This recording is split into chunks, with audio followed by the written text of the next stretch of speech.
Yes. And then I said to her, look, if you were setting up Manhattan signings, would you do one in Wall Street at midday, Midtown at Brentano's or somewhere in late afternoon, and send them up to Harlem for an evening thing? And she said, of course not. She said, it's too far.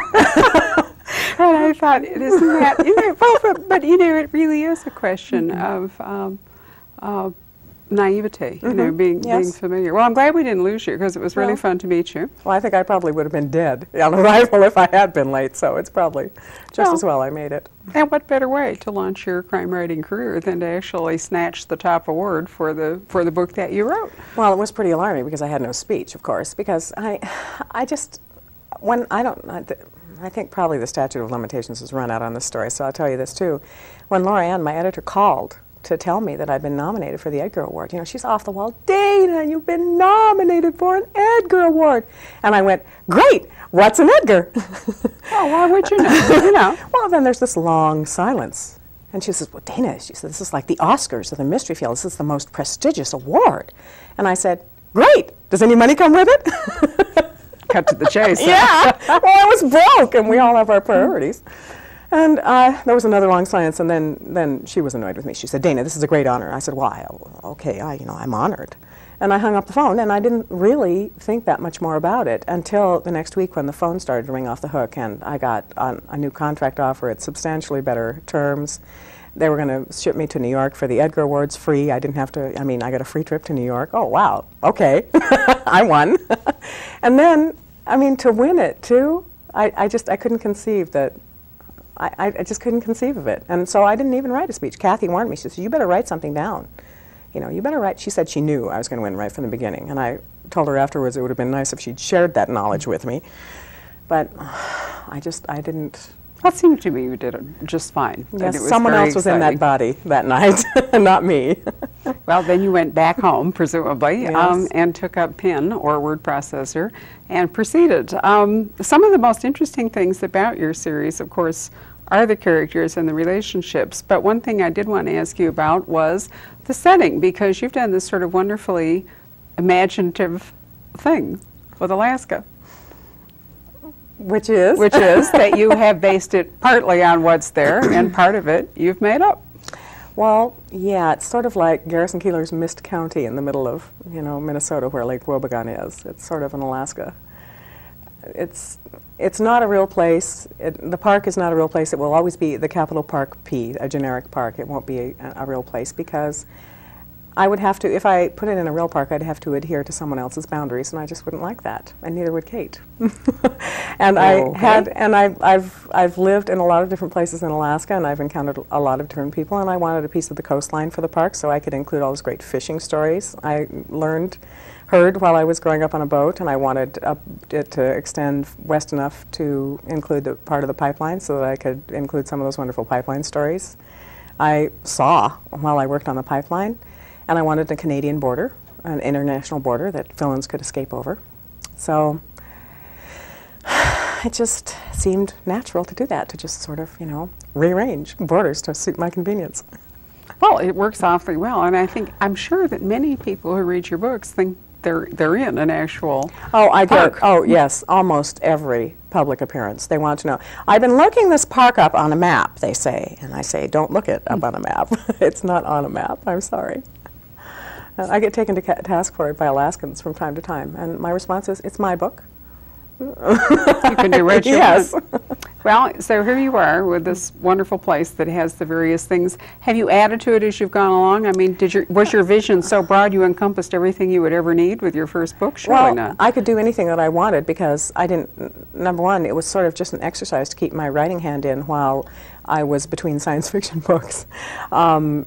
So I just did anything that I wanted to. Oh, well, we'll include this, we'll include that, I can do this, I can do that. I didn't really think about meeting like a publishing standard or a series standard or something like that. I was just, it was just for fun.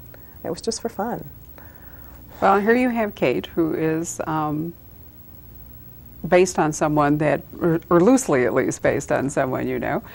She's an investigator. She was with, if I remember, the Anchorage District Attorney's Office. Mm-hmm.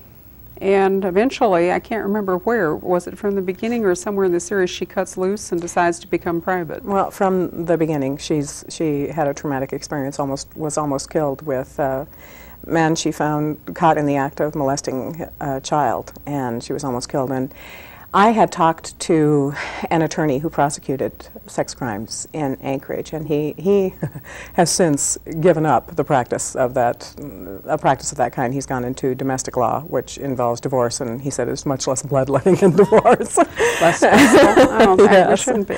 Sorry, I didn't even mean to giggle, because that really is Yes. a dreadful. Well, he says that generally speaking, someone who works in the field of sex crimes in any part of that field, they burn out after 5 years. So I gave it an added twist with a traumatic event, and she just went, when we meet her for the first time in A Cold Day for Murder, she's gone home and has been home for about 18 months and has pretty much just holed up and pulled the hole in after her. And she's pried out of that hole by her former lover and former employer, Jack Morgan.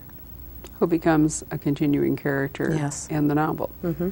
And they have an interesting relationship. You've managed to set it up so they can be together and yet separate, which I Yes. admire, because that seems to be a difficult juggling act. Very difficult, but really I can take no credit for it. Kate and Jack do that all themselves. I know that sounds disingenuous, but it has worked out really well. It's not something I've had to work at to make it seem believable. Right. As he's written, he's a character that, he cares for her so deeply that he's willing to put up with a long-distance relationship, and that's all that she can handle at the moment. So. And he has to stay in Anchorage, which is where he's where his employed. job is, yes. And he also has a child from a former marriage. Yes. That he has primary custody of. Yes. So, although that's been, again, something that's developed in the books. Let's say he has primary custody now. That's right. And one of the finest things you ever did, in fact, was the wonderful scam, I guess one could say, that Kate launched against his ex-wife in order to resolve the custody battle. I must say that you were so ingenious at thinking up ways to harass that poor woman. I was absolutely flabbergasted. It's not wise to make an enemy of Kate. It truly is not.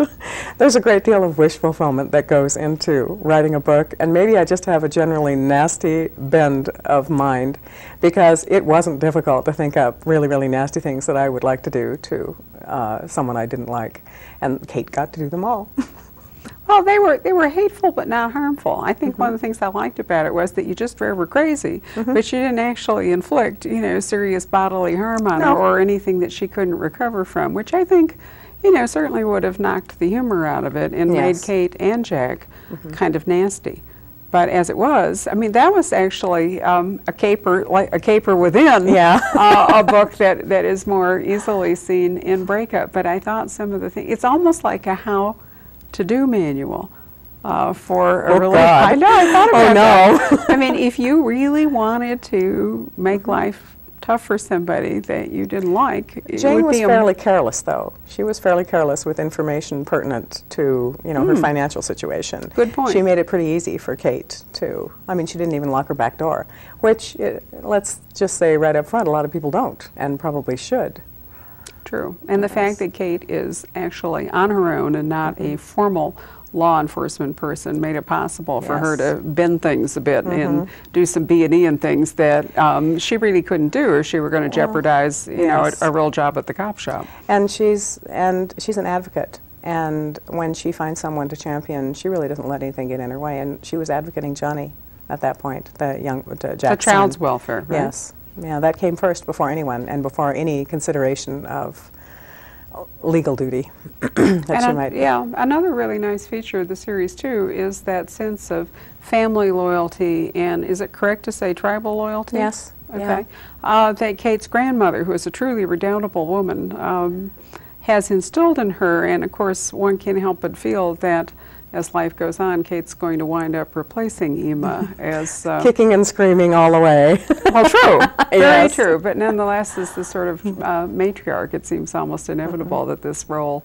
In fact, the percipient could see that Emma has set Kate up for this over time, recognizing her. I don't think there's any doubt about that whatsoever. No, talk about the master manipulator. Yes, absolutely, Emma is. She's definitely the iron hand in the velvet glove. She orchestrates life in general in the state of Alaska, I think, as she is written.